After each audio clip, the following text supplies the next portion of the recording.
Welcome back to Richardson Stadium. Bill Miklas, Donnie Lewis, our entire crew. It's the final day of the regular season for the OUA, and the Gaels at halftime trailing 17-6 to the visiting Ottawa Gee-Gees, and I'm pleased to be joined right now by a former Gaels player back in 1983, George Jackson, now still involved with Queens alumni. Always. I think once you're a booster, you're always a booster. So it's good to be back and talking football. Now, you were on the field in our last broadcast before the game started, the game against the Western Ontario Mustangs with your fellow 1983 teammates. That was a team that won the Dunsmore Cup in the old OQIFC. What was it like catching up with the guys? Oh, it was great catching up with the guys. That's such a special time for us. We had a special team. We look at 83 as being the year, but 82 was special, and 81 beating McGill in the finals was a very special year for a lot of those guys. So it's always good to get back. And what would you're a former alumni. You've stayed well in touch with Queens since you've graduated and played. What would you say to other student athletes, the younger generation, about sort of keeping that bond with your school? Well, I think you want to keep the bond with your teammates to begin with. And obviously when you do well, that helps. But I think you want to stay together with your teammates, but then stay together with the school. And why is that? And to stay together with the program. There's one thing to stay together with your team, but to stay in touch with your program, whether that's basketball, rugby, football, field hockey, it doesn't matter because of the people that you meet and the alumni that have come before you that can help you with a whole bunch of different things. They can help you get settled into a new community. They can help you with job advice, be mentor, all those sort of things that I think are important as you graduate. So that's why you want to stay in touch. There's lots of, they're almost intangible things, but they pay dividends down the road for sure.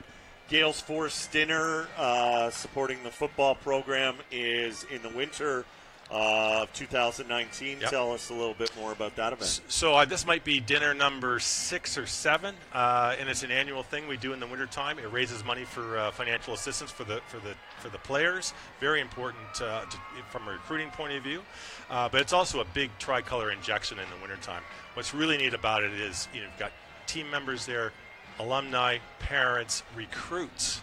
So they get a big tricolor injection in the wintertime. The tickets, I think, are ranging, there's probably $200, $250 tables you can buy for sponsorship. We've got Sean McKinnon and Ian Fleming as the new co-chairs stepping in with a lot of other volunteers that are done a lot of hard work on that. It's a great night. It's at the Royal York? It's going to be at the Royal York, it sounds like. March 23rd, so it sounds like it's a little bit later on in the year than other years, so pay attention to that. So maybe the snow will be gone. The snow will be gone, and we won't run into Reading Week, which is something we've done in the past. And it's a very special night all around. It raises a lot of money, which is great in one night, and then it just brings people together and kind of just it reminds you why this is all important, and the friendships and the relationships are really, really important. Yeah. Of course, it's homecoming today. You played in this game a few times. Yeah.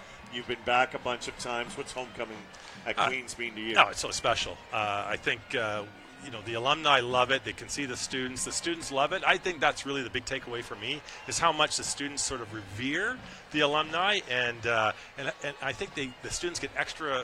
They're so enthusiastic, I should say, when they see alumni come back. It's very unique amongst Canadian schools to have alumni coming back, and I think the students appreciate that, and it just sort of makes it, gives that tricolor spirit, that extra, that secret sauce that people talk about, what makes Queens Queens.